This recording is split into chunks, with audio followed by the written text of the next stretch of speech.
अकबर का साला। अकबर बीरबल की कहानी।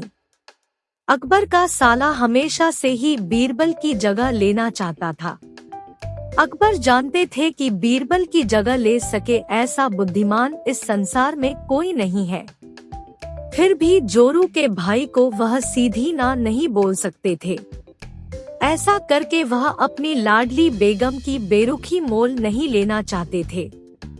इसीलिए उन्होंने अपने साले साहब को एक कोयले से भरी बोरी दे दी और कहा कि जाओ और इसे हमारे राज्य के सबसे मक्कार और लालची सेठ दमड़ीलाल को बेचकर दिखाओ। अगर तुम यह काम कर गए तो तुम्हें बीरबल की जगह वजीर बना दूंगा।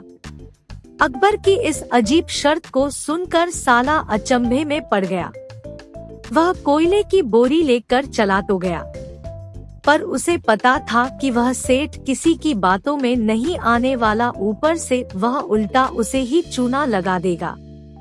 हुआ भी यही। सेठ दमड़ीलाल ने कोयले की बोरी के बदले एक ढेला भी देने से इनकार कर दिया। साला अपना सा मुंह लेकर महल वापस लौट आया और अपनी हार स्वीकार कर ली। अब अकबर ने वही काम बीरबल को करने को कहा। बीरबल कुछ सोचे और फिर बोले कि सेठ दमड़ीलाल जैसे मक्कार और लालची सेठ को यह कोयले की बोरी क्या, मैं सिर्फ कोयले का एक टुकड़ा ही 10,000 रुपए में बेच आऊंगा। यह बोलकर वह तुरंत वहां से रवाना हो गए। सबसे पहले उसने एक दर्जी के पास जाकर एक मखमली कुर्ता सिलवाया, हीरे मोती वाली मालाएं गले में डाली, महंगी जूती पहनी और कोयले को बारीक सुरमे जैसा पिसवा लिया। फिर उसने पिसे कोयले को एक सुरमे की छोटी चमकदार डिब्बी में भर लिया। इसके बाद बीरबल ने अपना भेष बदल लिया और एक मेहमान घर में रुककर इश्तिहार दे दिया कि बगदाद से बड़े शेख आए हैं जो करिश्माई सुरमा बेचते हैं, जिसे आँखों में लगाने से मरे हुए पूर्वज दिख जाते हैं, और यदि उन्होंने कहीं कोई धन गाड़ा है तो उसका पता बताते हैं। यह बात शहर में आग की तरह फैली। सेठ दमड़ीलाल को भी ये बात पता चली। उसने सोचा जरूर उसके पूर्वजों ने कहीं न कहीं धन गाड़ा होगा। उसने तुरंत शेख बने बीरबल से संपर्क किया और सुरमे की डिब्बी खरीदने की पेशकश की। शेख ने डिब्बी के 20,000 रुपए मांगे और मोलभाव करते करते 10,000 में बात तय हुई। पर सेठ भी होशियार था। उसने कहा, मैं अभी तुरंत ये सुरमा लगाऊंगा और अगर मुझे मेरे पूर्वज नहीं दिखे तो मैं पैसे वापस ले लूंगा। बीरबल बोला, बिल्कुल आप ऐसा कर सकते हैं। चलिए शहर के चौराहे पर चलिए और वहां इसे जांच लीजिए। सुरमे का चमत्कार देखने के लिए भीड़ इकट्ठा हो गई।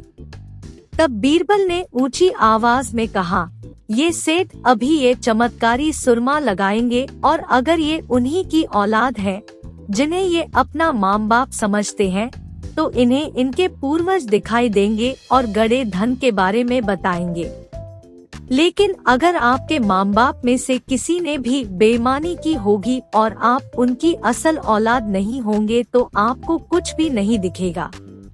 और ऐसा कहते ही बीरबल ने सेठ की आंखों में सुरमा लगा दिया।